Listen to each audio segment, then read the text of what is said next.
teman-teman semuanya, perkenalkan nama aku Dolisma, absen 10. Hari ini aku bakal menjelaskan materi mengenai evolusi. Nah, evolusi sendiri itu merupakan perubahan pada makhluk hidup sedikit demi sedikit dalam jangka waktu yang sangat lama. Siapakah Charles Darwin? Darwin ini merupakan seorang naturalis Inggris yang mempelajari variasi tanaman, hewan, bahkan fosil. Nah, ia tuh terkenal karena adanya teori evolusi yang menunjukkan bahwa organisme yang bertahan hidup itu merupakan organisme yang paling mampu beradaptasi dengan lingkungannya. Selanjutnya ada teori-teori evolusi. Yang pertama itu abiogenesis. Abiogenesis ini mengatakan bahwa makhluk hidup berasal dari benda mati. Sedangkan kalau biogenesis ini mengatakan kalau makhluk hidup berasal dari makhluk hidup sebelumnya. Nah, lanjut ada evolusi kimia. Evolusi kimia mengatakan bahwa makhluk hidup itu berasal dari reaksi senyawa metana, amonia, hidrogen, dan uap air yang sangat banyak di dalam atmosfer. Nah, lalu ada teori dari laut ke darat. Nah, teori ini tuh menjelaskan bahwa pertama kalinya sel-sel berada itu di laut dan berkembang biak menjadi organisme yang hidup di laut. 3 hal penting pada teori evolusi Darwin yaitu seleksi alam terjadi karena adanya perbedaan keberhasilan dan reproduksi organisme. Seleksi alam melalui suatu interaksi antara lingkungan dengan variasi yang dimiliki oleh organisme yang menyusun suatu populasi. Nah, yang terakhir, produksi seleksi alam merupakan adaptasi organisme suatu populasi terhadap lingkungan. Terus di sini ada perbedaan teori Landmark sama teori Darwin.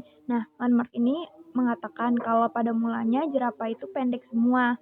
Nah, karena pepohonan di lingkungan mereka itu tinggi-tinggi, akhirnya mereka beradaptasi menjadi jerapah berleher panjang. Nah, sedangkan di Darwin ini mengatakan sebaliknya.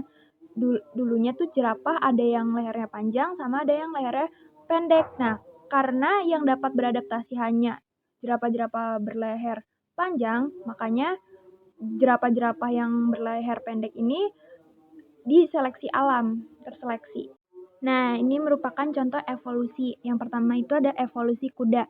Nah, selama 55 juta tahun terakhir, keluarga kuda ini telah mengalami serangkaian perubahan yang mengubah 3 atau 4 jari kakinya mereka menjadi satu, menjadi kuku. Nah, terus evolusi kuda ini juga mengatakan ketika perubahan cuaca yang signifikan terjadi, kaki kuda itu berkuku tunggal yang lebih kuat dan lebih efisien membuat mereka dapat menjelajahi wilayah lebih luas dan menjangkau makanan. Nah, hanya kuda yang berkuku tunggal yang dapat beradaptasi. Homologi dan analogi.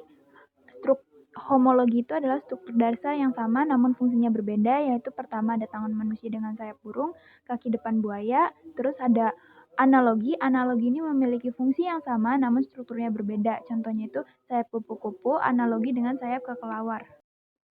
Embriologi perbandingan. Jadi, embrio itu terjadi mulai dari pembentukan zigot, morula, blastula, dan brastula hingga membentuk embrio. Setelah fase embrio, itu ada fase perkembangan, mengalami lagi perbedaan. Nah, ini merupakan perkembangan embrio vertebrata, yaitu ikan, salamander, kura-kura, ayam, manusia. Lalu di sini ada teori individu, yaitu variasi individu dalam suatu jenis dipengaruhi oleh kondisi geografi dan makanan. Variasi individu dalam perkembangannya akan menghasilkan keturunan yang berbeda. Adanya variasi tumbuhan dan hewan dimanfaatkan manusia untuk memperoleh bibit unggul. Alat-alat tubuh yang tersisa. Tensil atau amandel yang dibentuk di jaringan limfe, tulang ekor yang mengecil, rongga sinus, adenoid, jaringan terletak di dinding posterior faring. Sekian penjelasan dari aku, kurang lebihnya minta maaf. Wassalamualaikum warahmatullahi wabarakatuh.